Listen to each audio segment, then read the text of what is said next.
നമുക്ക് കിരണിന്റെയും കല്യാണിന്റെയും ഇന്നത്തെ നല്ലൊരു കഥ കേട്ടാലോ? വീഡിയോ ഇഷ്ടപ്പെടുവാണോ ഒന്ന് ഹൈപ്പ് ചെയ്യാൻ മറക്കരുത് കേട്ടോ.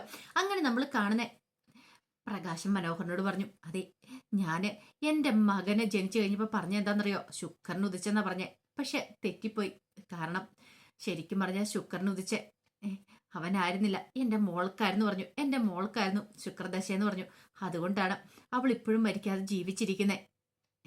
പക്ഷെ ഞാനിതും മനസ്സിലാക്കാൻ വൈകിപ്പോയെന്നൊക്കെ പറഞ്ഞ് പ്രകാശൻ ഇങ്ങനെ വല്ലാതെ സങ്കടപ്പെടുവാണ്. ഈ സമയം മനോഹർ പറഞ്ഞു, അതൊക്കെ ഞങ്ങൾക്ക് അറിയാവുന്ന കാര്യം അങ്കളെ. പിന്നെ എന്നാണെങ്കിൽ ഞാനൊരു കാര്യം തീരുമാനിച്ചു. എനിക്ക് എത്രയും പെട്ടെന്ന് തന്നെ പരോള് കിട്ടണം. പരോള് കിട്ടുവാണെങ്കിൽ എനിക്ക് പുറത്തിറങ്ങിയിട്ട് എൻ്റെ കൺമണി മോളോടൊപ്പം കുറേ കാലം കഴിയാനായിട്ട് പറ്റൂലോ. കുറച്ച് ദിവസം കഴിയാൻ പറ്റുമെങ്കിൽ അതൊരു നല്ല കാര്യമായിട്ടാണ് എനിക്ക് തോന്നുന്നേ. മുമ്പത്തെ പോലെയൊന്നുമല്ല, എവിടെയെങ്കിലും വാടകയ്ക്ക് ഒരു വീടെടുത്തിട്ടാണ് ശരി, എൻ്റെ മോളെ കൊണ്ട് പോയി എനിക്ക് കഴിയണം. അത്ര നല്ല പ്രതീക്ഷ അങ്കളെ എനിക്ക് ഇപ്പോഴെന്ന് പറഞ്ഞു. പ്രകാശം പറഞ്ഞു, അതൊക്കെ നടക്കൂടാ, നീ ധൈര്യമായിട്ടിരിക്കുക. ഇത്രത്തോളം വരെ കാര്യങ്ങളൊക്കെ എത്തിയില്ലേന്ന് പറഞ്ഞിട്ട് മനോഹരനെ ആശ്വസിപ്പിക്കുകയാണ്.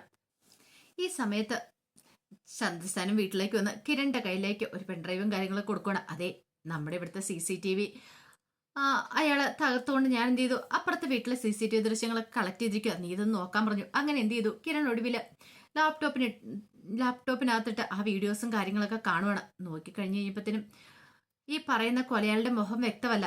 കാരണം അയാൾ മുഖം മറച്ചിട്ടുണ്ടായിരുന്നു. ചന്ദ്രസേനോട് പറഞ്ഞു, അച്ഛാ, ഇതിനകത്ത് അയാളുടെ മുഖം വ്യക്തമായിട്ട് കാണാൻ പറ്റുന്നില്ലോ.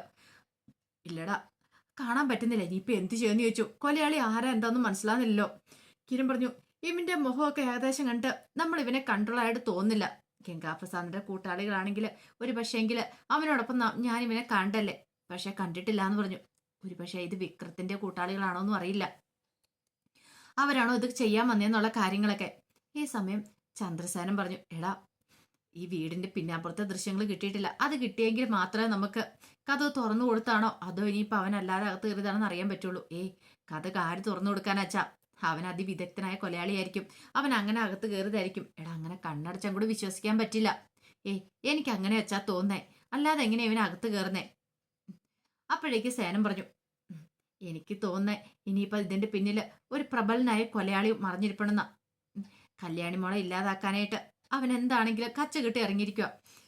കിരൺ പറഞ്ഞു, അത് ശരിയാച്ച, കല്യാണി ഇല്ലാതാക്കാൻ തന്നെ അവൻ വന്നിരിക്കുന്നത്. അല്ലെങ്കിൽ ഒരു പക്ഷെ അവന്റെ ശ്രമം എന്ന് പറഞ്ഞിട്ടുണ്ടെങ്കിൽ മോഷണമായിരുന്നെങ്കിൽ അവന് ഒരാളെ മാത്രം കുത്തിയിട്ട് പോകത്തില്ലായിരുന്നു, രണ്ടുപേരും കുത്താൻ ശ്രമിച്ചായിരുന്നു. പക്ഷെ ഇതിപ്പോ കല്യാണിയാണ് കരുതിയിട്ടാണ് ശാരിയന്റെ കുത്തിയിട്ട് പോയിരിക്കുന്നത്. പിന്നീട് കിരൺ പറഞ്ഞു, അല്ല, കരച്ചിൽ കേട്ടിട്ടാണ് ശാരിയാന്റെ താഴേക്ക് വന്നല്ലേ പറഞ്ഞ കല്യാണിയുടെ? അതെ, ആ സമയത്താണ് ശാരിക്ക് കുത്തി കിട്ടിയെന്ന് പറഞ്ഞു. ശരിക്കും പറഞ്ഞാൽ കല്യാണിക്ക് കിട്ടേണ്ട കുത്ത. ഇനിയിപ്പോൾ അവരെ സംശയിക്കേണ്ട കാര്യമൊന്നും ഇല്ലാച്ചാന്ന് പറഞ്ഞു. പക്ഷെ ചന്ദ്രസേനൻ അങ്ങോട്ട് വിശ്വസിക്കാൻ പറ്റുന്നുണ്ടായിരുന്നില്ല. സേനൻ പറഞ്ഞു, ആരെയും കണ്ണടച്ച് വിശ്വസിക്കേണ്ട, എന്തായാലും അറിയത്തില്ല. കിരൺ പറഞ്ഞൊരു കാര്യം ചെയ്യാം, ഞാൻ ആ SI സാറിനെ ഒന്ന് കാണട്ടെ, സാറുമായിട്ടൊന്ന് സംസാരിക്കട്ടെ എന്നും പറഞ്ഞിട്ട് കിരൺ CA കാണാനായിട്ട് പോവുകയാണ്. ഒടുവില് കിരൺ CA മാർട്ടിനെ കണ്ട് സംസാരിക്കണം. ആ സമയത്ത് മാർട്ടിൻ പറഞ്ഞു, എന്താണെങ്കിലും അകത്ത് കയറിയ കൊലയാളി ചില്ലറക്കാരനല്ലെന്ന് പറഞ്ഞു. കിരൺ പറഞ്ഞു, എന്നാലും എനിക്ക് മനസ്സിലാത്തൊരു കാര്യം, അയാൾ എങ്ങനെ അകത്ത് കയറിയെന്നാ. CA പറഞ്ഞു, ഒന്നെങ്കിൽ അകത്തുനിന്ന് ആരെങ്കിലും കഥവ് തുറന്നു കൊടുത്തിട്ടുണ്ടായിരിക്കും, അല്ലെങ്കിൽ ഈ പറയുന്ന അയാൾ തന്നെയായിരിക്കും. കാരണം ചില കള്ളന്മാരുണ്ട്, അവർക്ക് അതിവിദഗ്ധമായിട്ട് അകത്ത് കയറാനായിട്ട് സാധിക്കുമെന്ന് പറഞ്ഞു. ആർക്കും ഒരു സംശയം ഉണ്ടാക്കാൻ പറ്റാത്ത രീതിയിൽ എന്ന് പറഞ്ഞു. ഇത് കേട്ടപ്പോൾ കിരൺ പറഞ്ഞു, അകത്തൊന്നും എന്താണെങ്കിലും ആരും കഥ തുറന്നു കൊടുക്കത്തില്ല. ശാരി ആന്റി കല്യാണി മാത്രമല്ലേ ഉണ്ടായിരുന്നുള്ളൂ, പിന്നെ എങ്ങനെയാന്ന് ചോദിച്ചു. അല്ല, ഈ പറയുന്ന ഈ ശാരിക്ക് കഥ തുറന്നു കൊടുക്കാലോ. ആന്റി ഇപ്പൊ അങ്ങനെയൊന്നുമല്ല, പഴയ സ്വഭാവമൊന്നുമല്ല, ആന്റിക്ക് ഒത്തിരി മാറ്റം ഉണ്ടെന്ന് പറഞ്ഞു. മാർട്ടിൻ പറഞ്ഞു, മാറ്റമുണ്ടെന്ന് കിരൺ വിശ്വസിക്കുന്നുണ്ടോ? ഞാൻ വിശ്വസിക്കുന്നുണ്ട് സാറേ എന്ന് പറഞ്ഞു. CA പറഞ്ഞു, എനിക്ക് അതും കൂടി വിശ്വസിക്കാൻ പറ്റുന്നില്ല. അവരുടെ ചരിത്രം കാര്യങ്ങളൊക്കെ ഞാൻ കുറെ കേട്ടിട്ടുണ്ട്. ഇവിടെ വന്നതിന് ശേഷം ഏറ്റവും കൂടുതലായിട്ട് കിരണിന്റെ ബന്ധുക്കാരുടെ കേസുകളെ കുറിച്ചാണ് ഞാൻ പഠിച്ചിരിക്കുന്നത്. അതുകൊണ്ട് അതിന്റെ വെളിച്ചത്തിൽ ഞാൻ പറയുക, എനിക്ക് അത്രയ്ക്ക് വിശ്വാസം അവരെ ഇല്ല. അവരാണോ ഇത് ചെയ്തതെന്ന് പോലും സംശയമുണ്ട്. അപ്പോഴേക്കും കിരൺ പറഞ്ഞു, അതെന്തിനാ സാറേ ശാരി ആന്റി അങ്ങനെ ചെയ്യുന്നത്? അതുകൊണ്ട് ശാരി ആന്റിക്ക് എന്താ ഗുണം എന്ന് ചോദിച്ചു. അതാ എനിക്ക് മനസ്സിലാത്തെ. ഒരു പക്ഷെ കല്യാണി ഇല്ലാതാക്കിയിട്ട് അവർക്ക് എന്തെങ്കിലും പ്രയോജനം ഉണ്ടെങ്കിലോ? കിരൺ ഒന്ന് ആലോചിച്ച് വെക്കാൻ പറഞ്ഞു. കിരൺ പറഞ്ഞു, അങ്ങനെ ഒരു പ്രയോജനം ഇല്ലാന്ന് പറഞ്ഞു. എങ്കിൽ ചിലപ്പോൾ വൈരാഗ്യമാണെങ്കിലോ? വൈരാഗ്യോ? അതെ, അവരുടെ ഭർത്താവിനെ ഇല്ലാതാക്കിയത് കിരണല്ലേ. അപ്പൊ പിന്നെ നിനക്ക് ഭാര്യ വേണ്ടെന്ന് അവരും ചിന്തിച്ചു കാണും.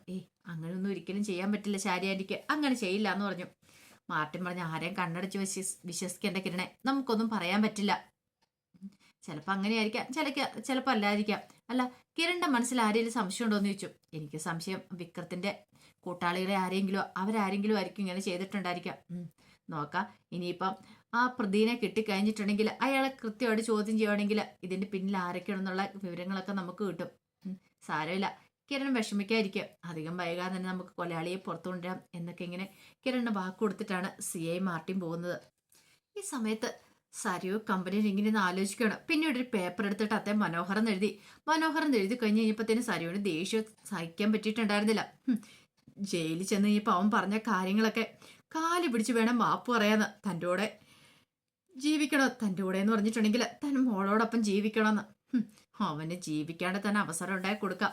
അതൊക്കെ ഓർത്ത് കഴിഞ്ഞപ്പോൾ സരുവിന് ദേഷ്യം വന്നു. സരു ഒരു റെഡ് പേൻ എടുത്ത് അങ്ങനെ മനോഹരം എഴുതിയ പേരിന് ചുറ്റും അങ്ങനെ കുത്തി വരയ്ക്കുവാണ്.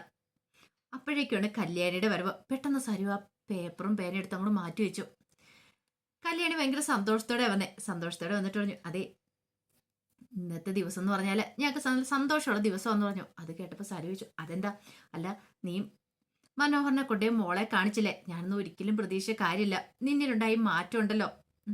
അധികം വൈകാതെ കണ്ടോ, അവൻ പുറത്തിറങ്ങി കഴിയുമ്പോഴത്തേനും നീയും അവനും തമ്മിൽ നല്ലൊരു ജീവിതം ഉണ്ടാവും. അവൻ്റെ ശിക്ഷയിൽ ഇളവ് വരുത്താനായിട്ട് കിരണേട്ടനൊക്കെ ശ്രമിച്ചുകൊണ്ടിരിക്കുന്നുണ്ട്. നവീൻ വക്കീലല്ലേ, എന്താണെങ്കിലും ഉറപ്പായിട്ടും അങ്ങനെയൊക്കെ കിട്ടുമെന്ന് പറഞ്ഞു. അത് കേട്ടപ്പോൾ സരുവിനാണ് ആകെപ്പാടൊരു വെപ്രാളമായിപ്പോയി. പക്ഷെ അത് പുറമേ കാണിച്ചില്ല. സരുവിനോട് കല്യാണി പറഞ്ഞു, നീ പേടിക്കൊന്നും വേണ്ട. ആ സമയം സരു പറഞ്ഞു, എന്താണെങ്കിലും ഞാനിപ്പം അവനോടൊപ്പം ജീവിക്കാനുള്ള ആ ഒരു ഇതിലല്ല, അറിയാലോ. എൻ്റെ മനസ്സ് അതിനൊന്നും പാകപ്പെട്ടിട്ടില്ല എന്ന് പറഞ്ഞു. അപ്പോഴേക്കും കല്യാണി പറഞ്ഞു, അതെനിക്കറിയാം. പക്ഷെ ആൾക്കാരെ ബോധ്യപ്പെടുത്താനെങ്കിലും പിന്നെ കുഞ്ഞിന് ഒരച്ഛനും അമ്മയും വേണമല്ലോ, അതിനെങ്കിലും നിങ്ങൾക്ക് ഒരുമിച്ച് ജീവിച്ചു കൂടെ എന്നൊക്കെ ചോദിച്ചു. അത് കേട്ടപ്പോൾ സരു പറഞ്ഞു, അല്ല അത് പിന്നെ ഞാൻ ആ സമയത്താണ് കിരണിൻ്റെ വരവ്. കിരൺ അങ്ങോട്ടേക്ക് വന്നു കഴിഞ്ഞപ്പോഴത്തേനും സരു ഇങ്ങനെ കിരണിനെ നോക്കി. ഈ സമയം കിരണ് കയ്യിൽ നിന്നൊരു ചോക്ലേറ്റ് എടുത്ത് സരുവിന് കൊടുക്കുകയാണ്. ദേ ഇത് നിനക്ക് ഇരിക്കട്ടെ എന്ന് പറഞ്ഞു. ഇതെന്തിനാ? അതെ, സന്തോഷമുള്ളൊരു കാര്യം നടന്നിരിക്കുന്നത്, അതുകൊണ്ടാന്ന് പറഞ്ഞു. നീ മനോഹറിനെ കുഞ്ഞിനെ കാണിക്കാനായിട്ട് കൊണ്ടുപോയല്ലോ, അപ്പം ഞങ്ങൾക്ക് അത് സന്തോഷമുള്ള കാര്യമെന്ന് പറഞ്ഞു. അത് കേട്ടപ്പോൾ സരി പറഞ്ഞു, അതിന് ഇത്രമാത്രം സന്തോഷിക്കേണ്ട കാര്യമുണ്ടോ? അതിപ്പം നിങ്ങളൊക്കെ പറഞ്ഞുകൊണ്ട് മാത്രം ഞങ്ങളുടെ കാണിച്ചെന്ന് പറഞ്ഞു. അതെ അത് ഞങ്ങൾക്കറിയാം, അതുകൊണ്ടാണ് നിന്റെ മനസ്സിലുണ്ടായ മാറ്റം. അത് ഞങ്ങൾ അംഗീകരിച്ചല്ലേ മതിയുള്ളൂ. അതുകൊണ്ട് ഈ ചോക്ലേറ്റിലൊന്നും ഒതുക്കിയാൽ പോരെന്ന് എനിക്കറിയാം. ഒരു ട്രീറ്റ് തരാൻ തന്നെ തീരുമാനിച്ചിട്ടുണ്ട്. ഉറപ്പായിട്ട് നീ സമ്മതിക്കുവാണെങ്കിൽ നിനക്ക് ഞങ്ങൾ ട്രീറ്റ് തരുമെന്ന് പറഞ്ഞു. കല്യാണി പറഞ്ഞു, അത് ശരിയായി കിരണേട്ടാ, ഈ ചോക്ലേറ്റ് മാത്രം കൊടുത്തിട്ടൊന്നും ഒരു കാര്യമില്ല എന്ന് പറഞ്ഞു. അപ്പോഴേക്ക് സരി പറഞ്ഞു, അതിൻ്റെ ഒന്നും ആവശ്യമില്ല കിരണേ. ഇനിയിപ്പോൾ അതിനെക്കുറിച്ചൊന്നും ഞാനിപ്പോൾ അധികം ചിന്തിക്കുന്നൊന്നുമില്ല. പിന്നെ മോളെ മനോഹർ ആവശ്യപ്പെടുന്ന സമയത്തൊക്കെ ഞാൻ കൊണ്ടേ കാണിക്കും. അവൻ്റെയും കൂടെ അല്ലേ മോളെന്നൊക്കെ പറഞ്ഞു. ആ സമയത്താണ് കിരൺ പറയണ, പിന്നെ ഞാൻ പോയത് എന്തിനാന്ന് വെച്ചാലേ അച്ഛൻ എന്നെ വിളിപ്പിച്ചിട്ടുണ്ടായിരുന്നു. വീട്ടിലത്തെ CCTV ദൃശ്യങ്ങളൊക്കെ കേടായിരുന്നല്ലോ. അപ്പൊ തൊട്ടടുത്ത വീട്ടിലെ CCTV ദൃശ്യങ്ങളൊക്കെ എടുത്തിട്ടുണ്ടായിരുന്നു. അതിനകത്ത് കൊലയാളിയുടെ മുഖം പതിഞ്ഞിട്ടുണ്ടെന്ന് പറഞ്ഞു. അത്ര വ്യക്തമല്ല, പക്ഷെ അത് കേട്ട് കഴിഞ്ഞപ്പോൾ സരൂതി ഞെട്ടി. എന്നിട്ടോ അവൻ ആരെന്താന്നൊക്കെ മനസ്സിലായെന്ന് ചോദിച്ചു.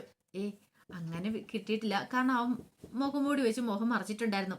അതുകൊണ്ട് അവൻ ആരെന്തെന്ന് മനസ്സിലാക്കാൻ പറ്റിയിട്ടില്ല. സാരമില്ല, അധികം വൈകാതെ ആരാന്ന് മനസ്സിലാവും. അപ്പൊ അവൻ എന്തിനാണ് കല്യാണിയെ കൊല്ലാൻ ശ്രമിച്ചെന്നുള്ള കാര്യങ്ങളും പുറത്തു വരും. ഒരു കാര്യം ഉറപ്പാ, ശാരി ആന്റിയെ ലക്ഷ്യം വെച്ച് വന്നല്ല, കല്യാണിയെ തന്നെ ലക്ഷ്യം വെച്ച് വന്ന അവന്. അപ്പൊ അവനെ അങ്ങനെ വെറുതെ വിടാൻ പാടില്ല എന്ന് പറഞ്ഞു.